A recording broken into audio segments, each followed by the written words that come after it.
some were discovered.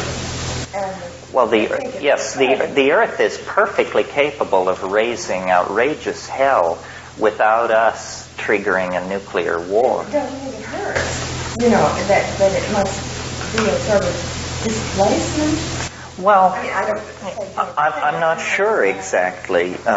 As I said, we don't know what we're for. Maybe we are a suicide machine. My faith is that we're just slow to get rolling, and that once the battle is joined, once every person on Earth realizes that we're in a battle for planetary survival, then people will get with the program. It's just that things aren't bad enough yet. What about... There are many, many possibilities. The pressure has not yet come on. I mean, we're led by jackasses. We don't bother with our political processes. But let the pressure come on, and I think people will make greater demands of their political institutions. And the pressure is going to come on. One thing I'm confident of is things are going to get worse before they get better. I find myself in the position of sort of cheering it on, because it is going to be a forward escape. There's no going backward. Things must get worse before they get better. I remember when 3 Mile Island happened. I mean, I was, melt down, melt down. If this thing can vent a toxic cloud that makes Washington, D.C. uninhabitable, we'll get action. You want to see environmental consciousness move to the top of the agenda? Wipe out Washington, D.C. with a broken nuclear power plant, and by God, you'll see action. Well, yes, we mustn't get into these vindictive scenarios. But, it's generally credited, if you read the people involved, that really what turned things around in the Soviet Union was Chernobyl. It really was. In the minds of the leadership and the war-fighting plans, and they said, for crying out loud, this thing wasn't even a bomb. It was just a power plant, and 11 days after it partially screwed up, we're able to measure increased radiation levels over Auckland, New Zealand. One power plant. What if there had been a thermonuclear exchange, even a pissant exchange involving, say, under 100 weapons? It's off the scale. So they looked at that and they said, we're bankrupt. We've had it. These were the male dominators of the male dominators. I mean, if you've ever met members of the Communist Party of the Soviet Union, my God, talk about people that it's hard to get a smile out of. So, what we have to do is stop looking for leadership from the top, because the least among us make their way into those positions of power. I mean, you can see that now. Those guys are not fit to throw guts down to a bear, any of them.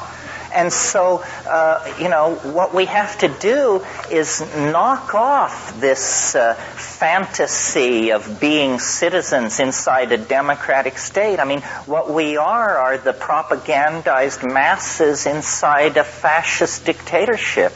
And what people have to do is begin to form affinity groups, get their own shit together, get their own goals defined, and then move out into it and do it. It's not going to come from, the policy council of the Republican or Democratic Party. That's just silly to think that.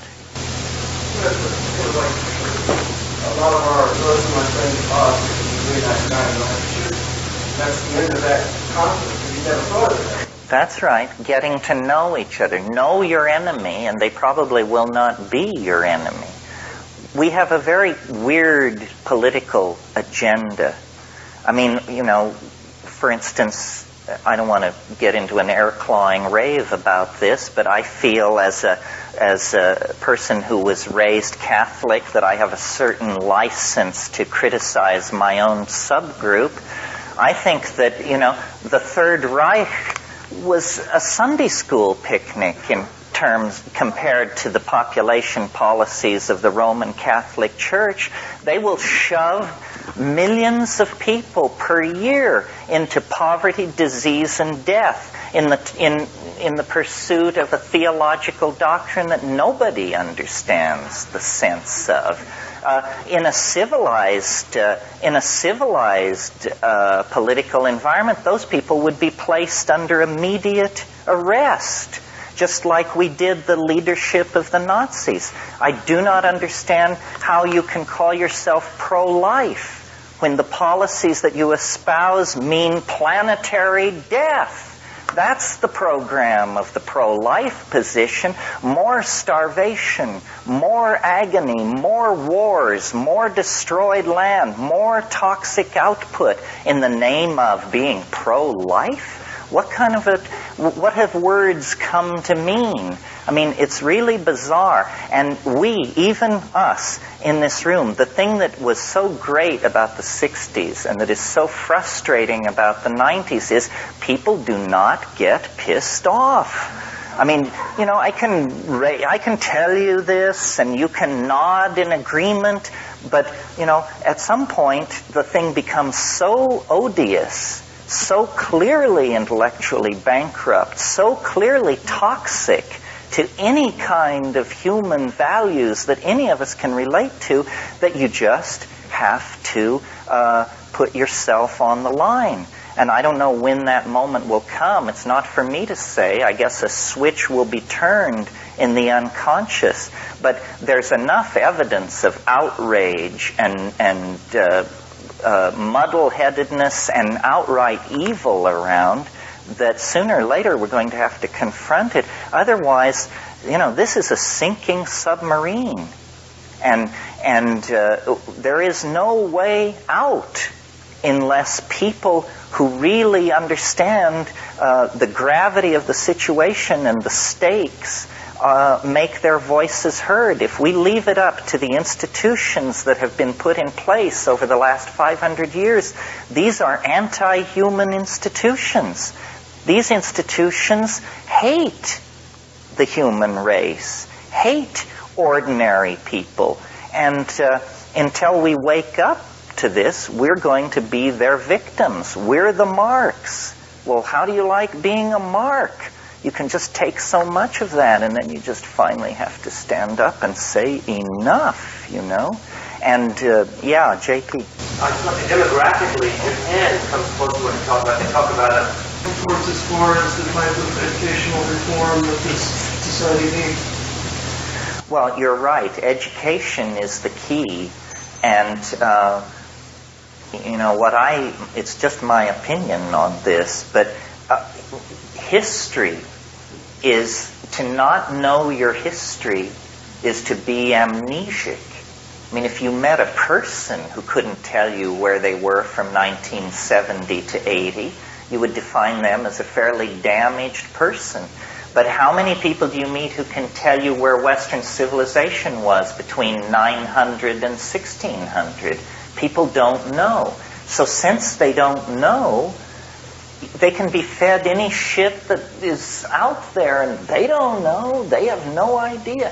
So the way to gain power is to reclaim a command of history. And then you can, like, for instance, I remember when the Vietnam War was breaking out, and I was in school at the University of California at Berkeley, and the professor said, we all have to read Thucydides.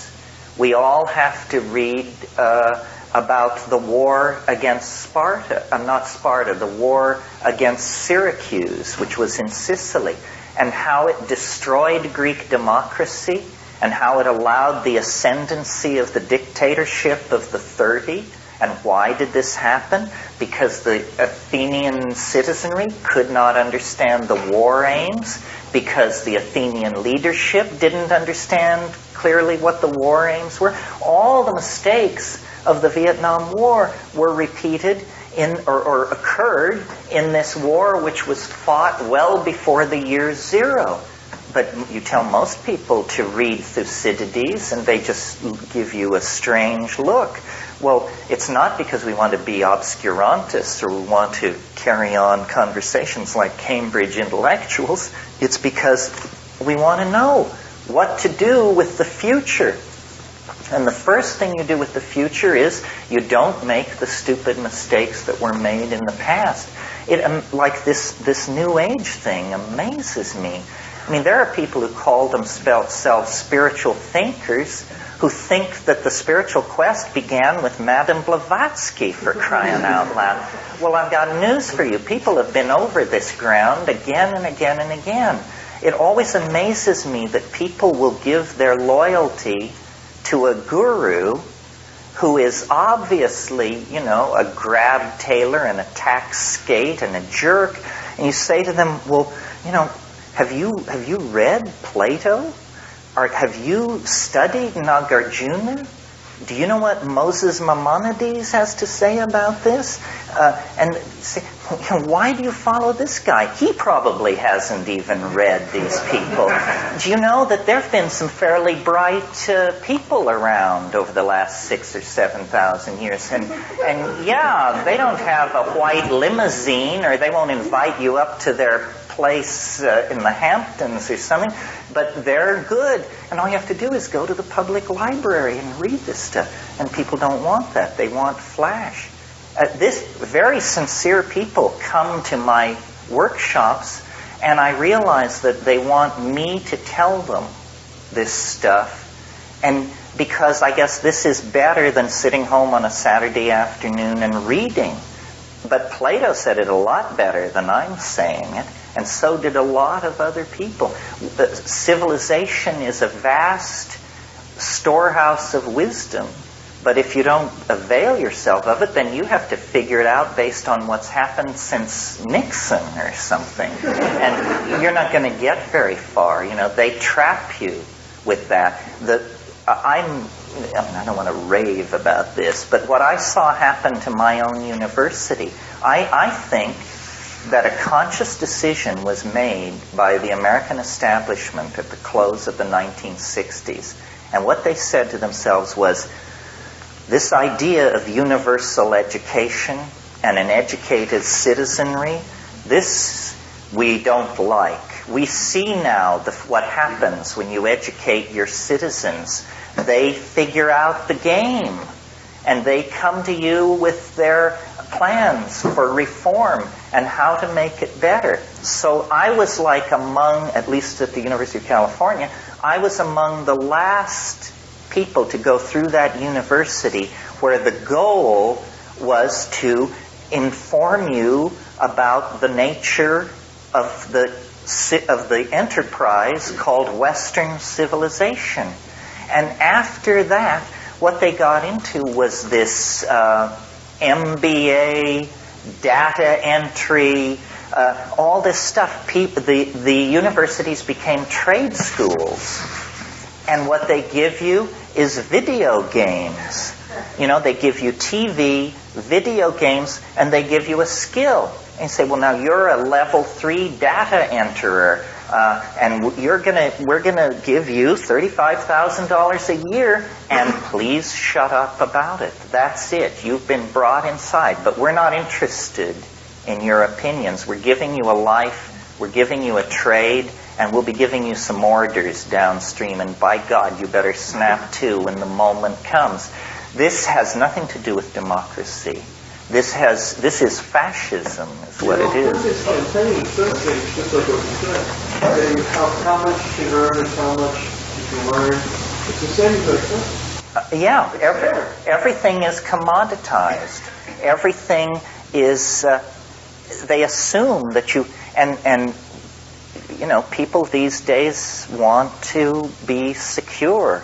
I don't really understand that. It's great. You need a certain critical mass to give that up. It's great when you and all your friends agree that you don't care whether you starve or not because you're going to have so much fun doing it. But it's hard to reach that place by yourself because it's not very much fun. But, there is a problem in that we are manipulated and we are not empowered. And those who are empowered, it wouldn't be so bad if they had a plan. But their plan is, another house, another Mercedes, a deeper swimming pool. This is no plan. And so it's up to the creativity of ordinary people. And the strongest weapon to support and augment the creativity of ordinary people is the psychedelic experience, because it allows you to put information together in new and exciting ways. And this is to be then the basis of a new political order. It has to be. And if we don't react, then the mushroom said to me once, it said, if you don't have a plan, you become part of somebody else's plan. Because there are only planners and plannees, So what do you want to do? You want to be part of somebody else's plan or get your own agenda together? Yeah. How does Lucifer's psychedelic experience with the university or any education? Well, you stop lying about it, for openers. I mean, I deal with this with my children, we live in an area where half the population grows dope, and once a month they have anti-drug day at school, and it's just the level of cultural schizophrenia is just awesome, So I just tell my kids the truth. And I say, here's what it is. There are good drugs and bad drugs, but mostly it's the monkey doing the drugs. And, inform yourself. Ask me. If you don't believe me, all these other people, shrinks, chemists. Avail yourself. And I'm very pleased with how my kids are turning out. Other people may look upon them with horror. Because they don't take a lot of crap from anybody, but they are of good heart, and they trust themselves. Yeah. So taking drugs in group sessions, or if they're doing it while reading certain material? Well, no. The thing to do with the drugs on that level is let's unshackle psychotherapy and stop having it be this playpen game and actually get it into play. Psychotherapists are an incipient shaman class. Obviously they aren't all, but that's the place to start. People who want to help people, people who have a portion of a medical education, and people who are interested in the dynamics of the mind. If we all came up through a series of initiations where, you were exposed first to this and then to that and then led on, and always educated going in and always debriefed coming out, then these things there would be no problem. We're just so weird about human nature. The sex thing has just been even mildly dealt with in the last 50 years, and we forget. People I don't know. It's just weird. People barely knew where children came from until the 20th century. Sex was very, very chancy and iffy and occasional. And you read the biographies of the people who created Western civilization, and they're mostly weirdos of some sort because they were bent by the sexual mores of the world they were living in. We have to, the problem which haunted Marxism and which destroyed it ultimately was that they had the wrong version of what a human being is. They used to talk about what was called Marxist man. Well, Marxist man is such a limited concept of what people really are that it collapsed under its own weight. On the other hand, Western man, this concept, is also a tremendously limited idea. We deny our roots in the animal body. We deny our roots in the life of the imagination. terrified of sex. You have to do it in one position, and it has to be a guy and a woman, and it has to be within the confines of marriage and all this stuff. This is what was happening until very recently, and still goes on, believe me, with enormous vehemence in a lot of places. And now drugs. I mean, drugs clearly are about human nature. And the model of human nature which this society has deified makes it a pathological act, a sin and a crime to alter your own consciousness. This doesn't make any sense. We are at war with ourselves, and we're losing. Why then not call psychedelics drugs? I mean, if you're saying that these drugs are bad drugs, why would you still call something and calling it these drugs rather than subjecting that term? Well, because I think the word drug has been pretty thoroughly corrupted by the dominator. The way you corrupt a word is you define it so broadly that it means nothing. And, drug, we're talking about everything from DMT through heroin and on to penicillin and aspirin. These are all drugs. So that's why I try to say psychedelics and insist, that these are not drugs. There's something else, yeah. I also see in the book.